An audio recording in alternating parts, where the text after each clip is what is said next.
Oh no, consciousness continues, right? Huh? Basically, it doesn't go anywhere. It's just that your mind, your consciousness, will show you you are in a certain realm or you are in a certain. So your consciousness is producing the world for you, lah. World, it's not that your consciousness is in the world. It's the world is inside your consciousness.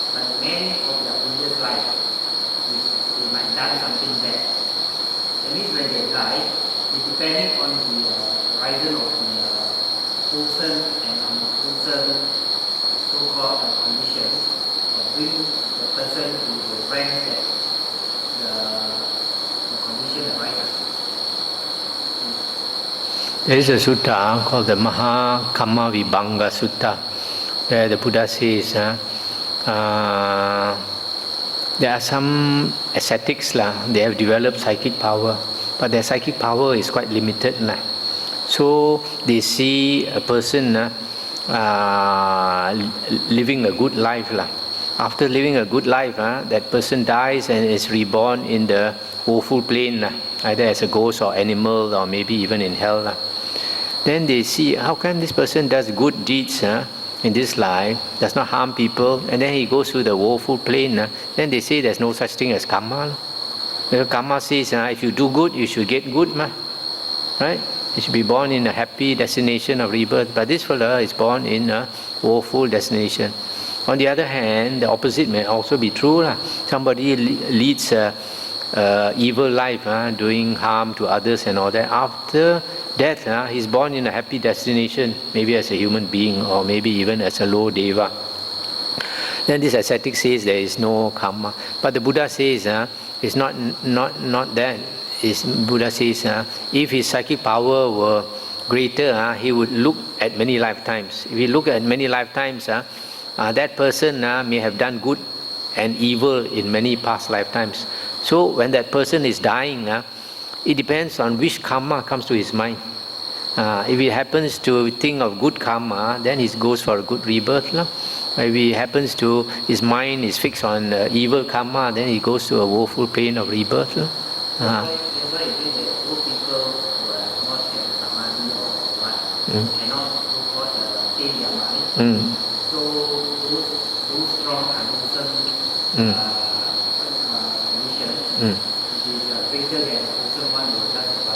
Yes. So that's why taming the mind is very important. If you are old enough like me, you will know that there are some people, almost the whole life, they are very pleasant, very pleasant nature, and quite good and all that. Towards the end, just before they die, their character change, change into a very ugly person, into a very bad-tempered, nasty person, So this shows that the previous life character has come back to him because never disciplined the mind. So a lot of us, we have, the story of Dr. Jekyll and Mr. Hyde.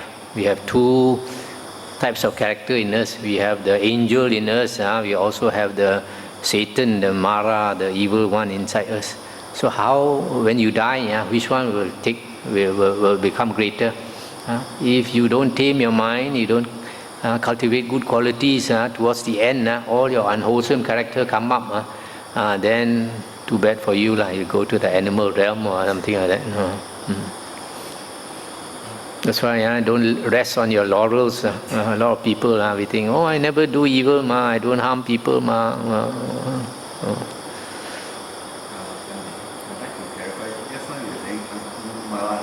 Committed so much of bad karma and he still get Mm. Is there any condition or anything that you've done, somebody done that can never be liberated, like killing the mother or parents or what are the few conditions? Yeah, there are 5 greatest offenses.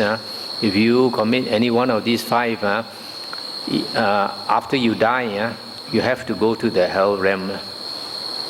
One is injuring a Buddha, how do you say, shedding the blood of a Buddha. A Buddha, you cannot kill the Buddha. A Buddha, his life is determined by his will to live. I forgot to mention the Buddha, before the Buddha entered Nibbana, it is mentioned in the Sutta, he let go of the will to live. If he did not let go of the will to live, he would not die. Mara was chasing after him to enter Nibbana. So many times Mara, Satan, asked him to enter Nibbana. He refused. He said he has not finished his work.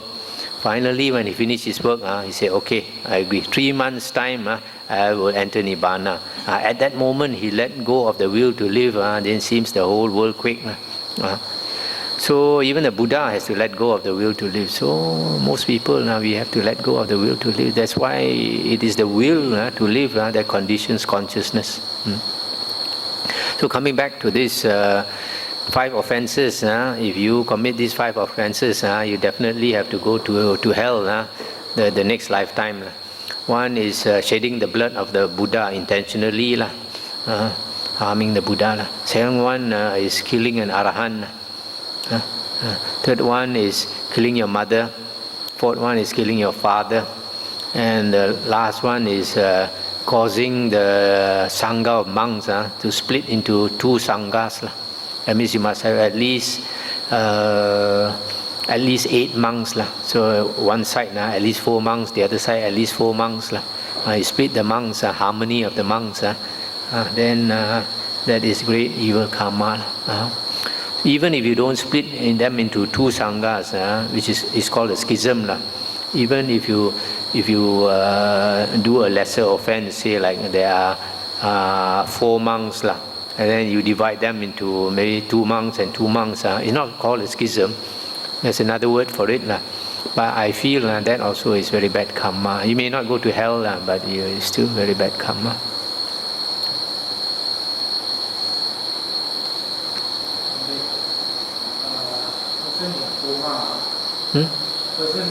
Coma, yeah. Can the next of kin decide? Because person in coma, the next of kin decide within the law, within the law you can decide, unless the person has made a will. There's some people, they are already given clear instructions. Not to put them on life-saving equipment or anything like that. Like Ajahn Buddhadasa, he saw Ajahn Chah suffer for so many years. So he told his disciples, when I become unconscious, I go into a coma like that, don't give me oxygen and all that thing to keep me alive. He said, just let me go. So if a person has given strict instructions like that, now you have to follow his wish. Otherwise, the family decide. But the family also cannot do certain things, like take his life. The most you can do is take away the life support equipment, the oxygen and all that. Then let him struggle. Whether he wants to live or not depends on his will. If his will to live is strong, he will continue to survive.